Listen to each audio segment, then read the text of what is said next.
worked with a lot of companies, corporations, school districts, and whenever we do any kind of survey and we ask what is something that you would like to see improved upon, what is something that you would like to see better, almost always the number one thing is communication.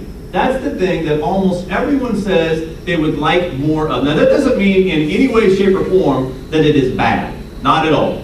It means that that is something that everyone likes more of. No matter how good it is, they like more of.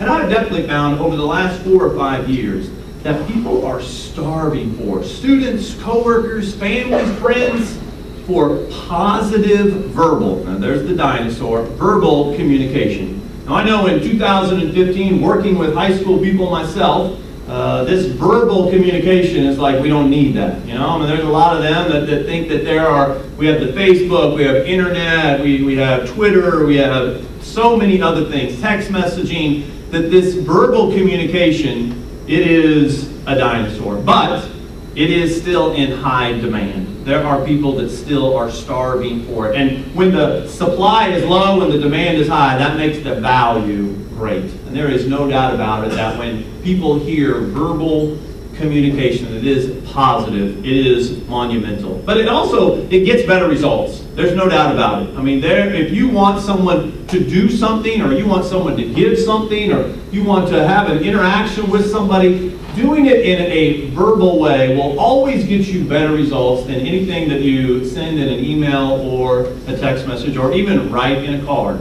I heard a great story about a husband and wife. They had been arguing all day long. Everything he said, she disagreed with. Everything she said, he disagreed with all day long. It had escalated into one of those silent arguments. Maybe you've been in one of those before where no one's saying anything, but you know the argument is still going on. They'd be in the kitchen together, and they wouldn't even acknowledge one another in there. It had moved into the evening, and they were watching TV, but you'd have thought that they were home alone. Finally, it's bedtime, and the husband, he gets in bed, and he realizes that he has one of his early morning flights the next day. He was a very deep sleeper. He always counted on his wife to get him up for these early morning flights. He looks towards the bedroom, though, and she's in the bathroom brushing her teeth, and he realized that he hadn't talked to her in many hours. So he decides to just get out a piece of paper, right? And write down on there, I have an early morning flight, get me up at 4:30. And he sets it on her pillow. He just rolls over and goes to sleep. He wakes up the next morning, looks at the clock on the wall, and it's 6:15. He is livid. He throws the covers back, he jumps down in his slippers, he's going to go find her, give her a piece of his mind, but just as he's getting ready to leave the room, he sees the little piece of paper sitting on his nightstand. He goes over and picks it up, and it just says this, it's 4:30, get up.